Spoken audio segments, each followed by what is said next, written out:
Hello, it's me, and I'm going to go off the beaten path a little bit, and I'm going to try to address a couple of questions that I've had from some viewers. Some good questions regarding some of the concepts of five-layer puzzles, supercubes, as well as issues with parity and how to navigate through specific situations. As we're in the midst of our five-layer series, one viewer wanted to know a little bit more details about pairing the edges when doing a reduction. Now, before I've talked about the process of reducing a four-layer puzzle to a three-layer puzzle, an even to an odd, and what that does regarding creation of parity. Because in the process of reduction, I have a lot more degrees of freedom and movement of using even-layer puzzles. And I may accidentally reduce it to a position that it never could have been scrambled to as an odd puzzle. So it won't know that. I won't know that until at the very end when I have an issue with parity. What about if I start off with an odd layered puzzle and reduce it to another odd layered puzzle? Do I get parity with something like that? And my contention has always been not exactly, because I'll always know when such a placement problem occurs, because it'll be apparent to me. I could solve this as a 3x3 and ignoring these parts, and this will be oriented just like a 3x3. I'll never have it flipped upside down. If it were even layered, this is out, and these two would have to come together. They could be flipped upside down, and that would give me a parity problem. And I wouldn't know that until I've collapsed it down to an odd layer, solved it as such, and found that I have an impossible situation. Then I'd say, aha, I actually reduced it wrong. That's not going to happen with this because I'll know that very well. But one viewer wanted to know some more details about finishing with edge pairing, and I think his question, and correct me if I'm wrong, was something to the effect of if I have four edges left, and with those four edges, I think there's some confusion about the proper strategy of how to get through that. So I've got four edges that need to be paired. So just by way of example, I've got these four. The rest are actually paired. So what I would do is, and this is going to be reviewed to most, if not all, including the one who asked the question, but basically what I would do is take it to the last two centers. So I'm going to have one up here that isn't paired correctly, and I'm going to bring this down to here. First off, what I should say is I will know to put this down to here. Why? Because you can see it fits. If I happen to have this down like this, and I put it down here, I say, oh, we've got yellow and red, bring it here, you can see this isn't right. And that's why I won't run into parity problems. Because in the process of reduction, I'll know very well, based on this keystone, if it's right or if it's wrong. Which is why, once I reduce this, I'm done. I don't have to worry about issues. Position what I want exchanged just above here, and then at the same level we have another one that's not correct. And then just move this down to greet it where this is, and then do a process of replacement. Bump this out of the way, and I roll this down, which is this piece that's also out. So I'm just going to substitute this edge, which is out, for the one that I just put in, move it here for the purposes of bringing the center up. And then I do the same thing. Now you can see here, if this weren't odd layered, I'd think that this is fine and I'd leave it go. But I can see very well, very clearly, that this is incorrect. So I won't run into a parity problem because I wouldn't let myself run into a parity problem because I'm reducing an odd to an odd. So the next step is I'm going to find this one here. So I'm doing it this way because he wanted to know, starting with the last four edges. So this comes just above this area over here. So I'm going to find the third layer that doesn't really work. And you know what I could do is I could do this, but I'm going to keep that as is for now. So now if I'm at the last two centers, I want to know how to exchange these without moving anything else in. So what I'm going to do is an algorithm that actually flips things. Now let's get once again into the law of cubes. What this is going to do is this is going to flip down to here, and this will flip up to here. That's what this is going to do. I don't want to exchange this with this because I like this being right here. So I'm going to move it to where it's on opposite sides, like this. So this white and red will come up to here, and this blue and red will come down to here, and that's what I want. So what I'm going to do is I'm going to move this in the direction that I'd like it to exchange. I want this to move to here from the top, so I'm going to move it to here. Now, if it were the other way around, if this were up here and this were down here, then I'd move it like this. So just remember to move it in the direction that you're going to want to be doing the exchange. So this moves to here, and then from here I do the algorithm R FIU RIF, and then I just bring it back here, and that will effectively exchange these two pieces. Okay, now I have this one left over here. Now what I'm going to do is I'm actually going to solve this with this one left, because there's actually a point that I want to make here. Okay, so I basically solved it. Now notice this is actually in. The fact that this was out is something I chose to keep it there. So I'm not going to call this parity because I knew very well exactly what was going on as this was happening. So the next part of the solve, or the final step, would be to put this in and flip this, right? We've got an algorithm to do that, and that's pretty simple. That's that Red Bull algorithm. But how many of you can see what the problem is with this concept and why it might be a little bit confusing?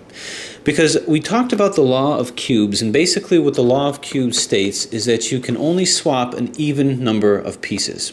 Well, I shouldn't say you can only do an even number of swaps. Obviously this is an even number of pieces, but an even number of swaps. So to swap these two, and only these two, means that you're basically doing an odd number of swaps, which we said was impossible. It shouldn't have to happen, and yet it will happen. So the Red Bull algorithm, if applied right, should swap these two. But why is that happening? Isn't that supposed to be impossible? Shouldn't something else be swapped at the same time? So if I do it, I can go 2R, 2B, 2U, L. 2 up, RI, 2 up, R, 2 up,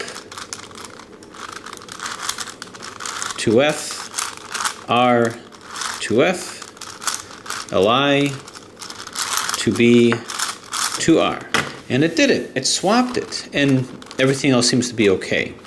Well, the fact is, I didn't just swap those two. Something else happened. And the best way to demonstrate what happens is the fact that because this is not a supercube, other types of arrangements or rearrangements that may have occurred are hidden from you in this case. So if I were to do that again, if I were to go through that Red Bull algorithm again with this. Okay, so I managed to get that out, but let's see what happens when you do the same thing to a supercube. Because here we can see what happens with all the rotations. I'm going to do exactly the same thing. Flip these two. 2R, 2B, 2U, L, 2 up, RI, 2 up, R, 2 up, 2F, R, 2F, LI, 2B, 2R. Okay, so a couple things are kind of apparent when you see that. This did flip, but take a look at what else happened. Everything else seems to be the same except for this top layer.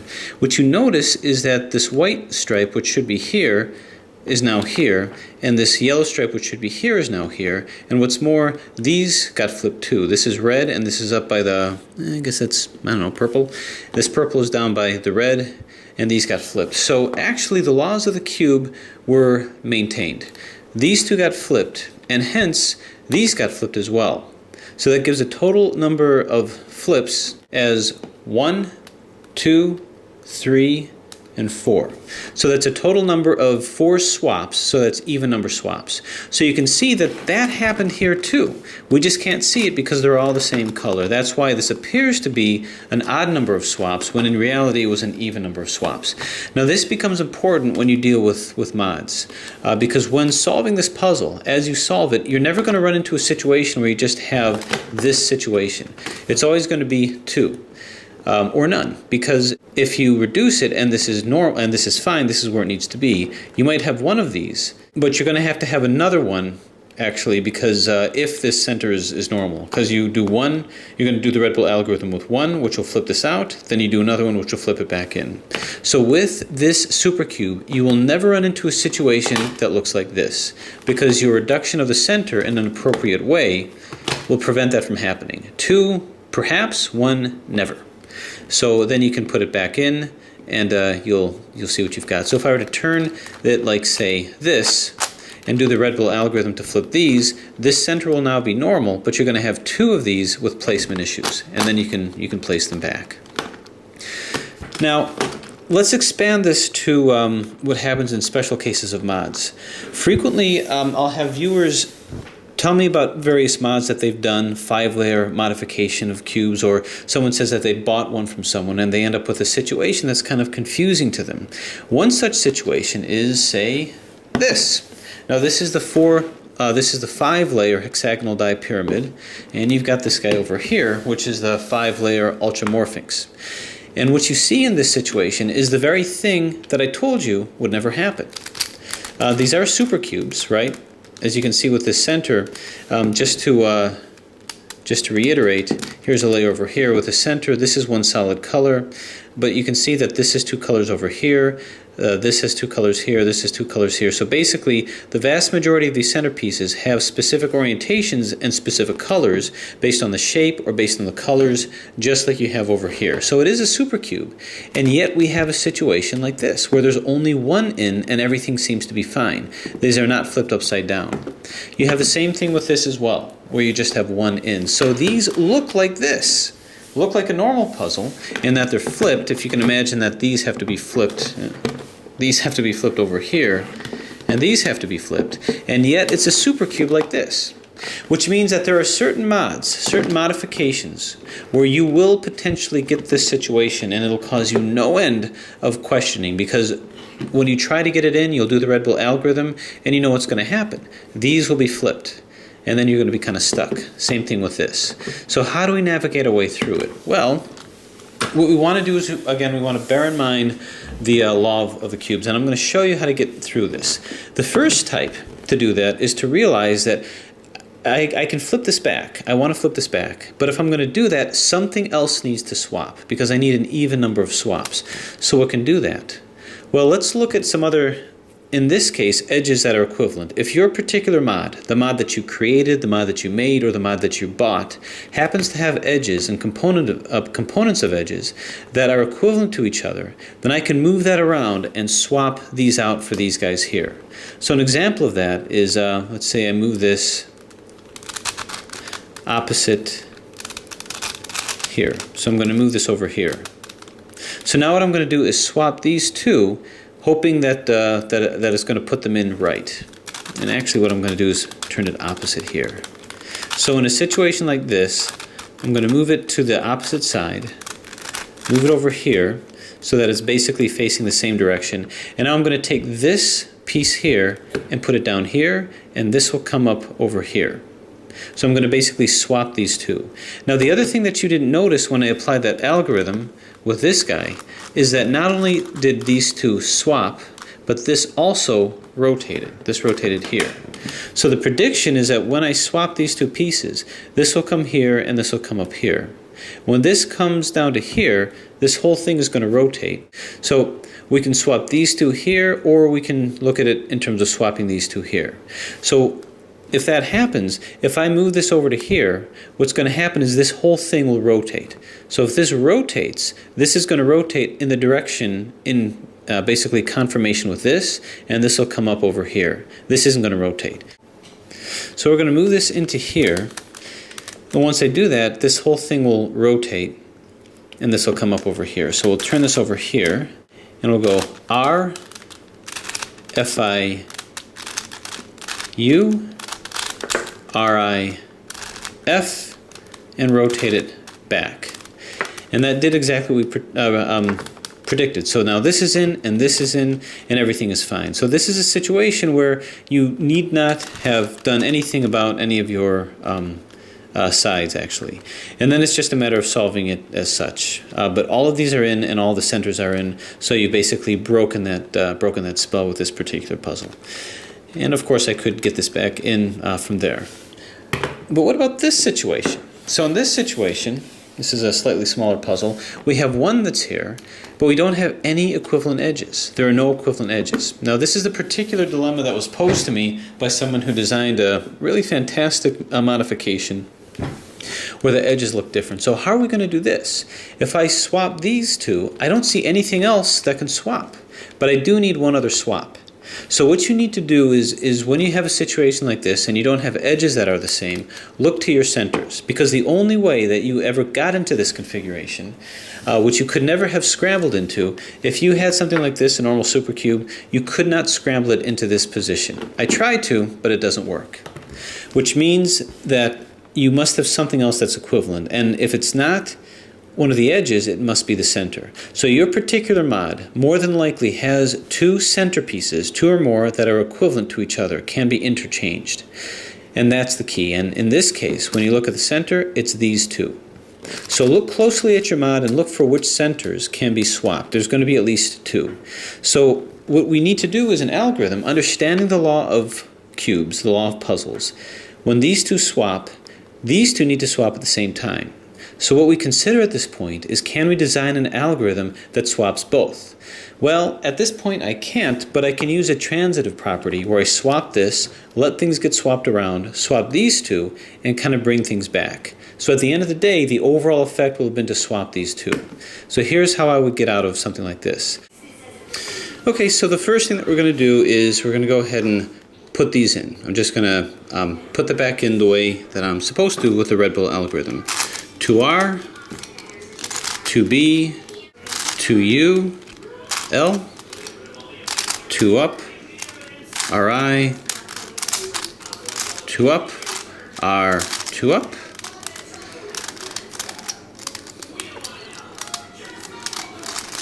2F, R, 2F, Li, 2B, 2R. Whoops, 2R. So what you see that we have is this is in place. However, this has been turned around. This has been turned upside down. These two. So to continue my journey, what I'm going to now do is I'm going to have to swap these two. What I'm going to do is I'm going to move this into plane over here. So now I'm going to flip-flop these two. After I do that, what's going to also happen is I'm going to end up with placement issues with this one, and I'm going to be flip-flopping these two centers as well. But let's go ahead and do that. So I'm going to flip-flop these two. I'm going to do an adjacent edge swap over here.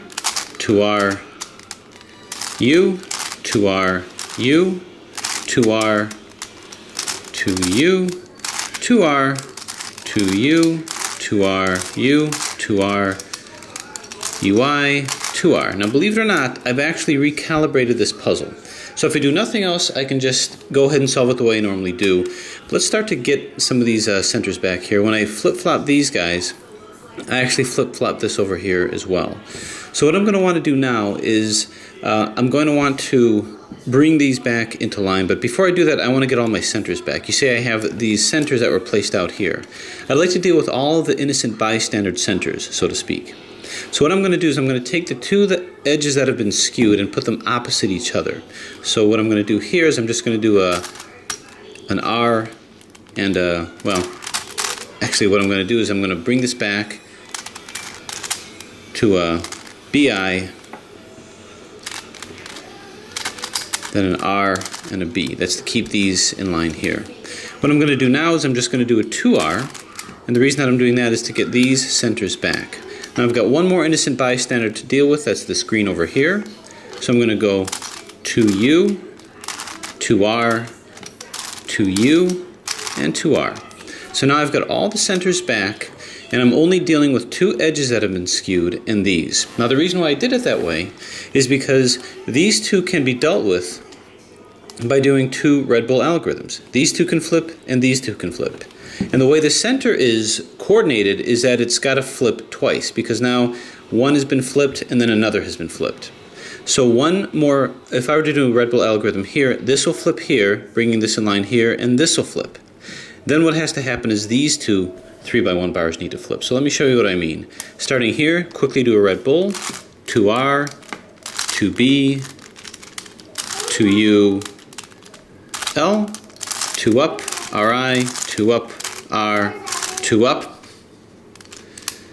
2F, R, 2F, Li, 2B, 2R.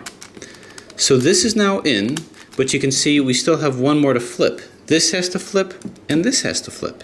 So what I'm going to do is I'm going to now bring this in line to flip with this. So I'm going to move this over here so that these can flip.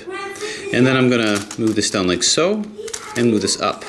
One more red bull algorithm will place all my centers and put this here too. 2R, 2B, 2U, L, 2 up, RI, 2 up, R, 2 up. I really like moving this thing.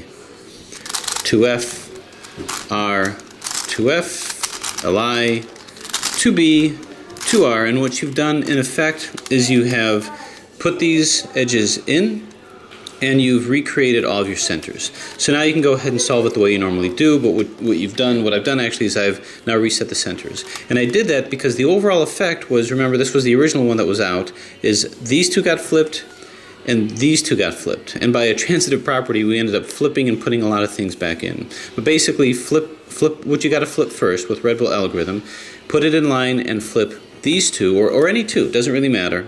And then take the two edges that were out, put them 180 degrees, and do that little fancy footwork by getting the centers back first across here, and then doing the 2U, 2R, 2U to just get this center back. And then you're going to have two edges that are out. What you can do is do two sets of red bull algorithms to get it in.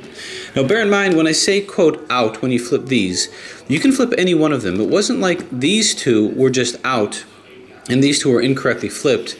It's kind of like a shortcut, a heuristic vice that I use, sort of a cognitive shortcut that says it could be any two that are flipped. Basically, in order to flip something that has to be flipped, I can take a dummy one and flip any that are equivalent to each other. But I just look at it as though this was put in incorrectly. And in a way it kind of was if you look at it in conjunction with everything else. But now if you ever have a mod that you've either made or that you've bought by someone and you end up with that seemingly impossible situation, then now that's how I do it. Now you know how to do it. It's just a question of understanding the laws of the cube. So you can only get that confirmation if number one, you don't have a supercube, or number two, if you have a supercube, but you see that at least two of your centers have the same color. So hope that helps clear up anything. In the meantime, I'm going to go ahead and get this back in. Thanks for watching.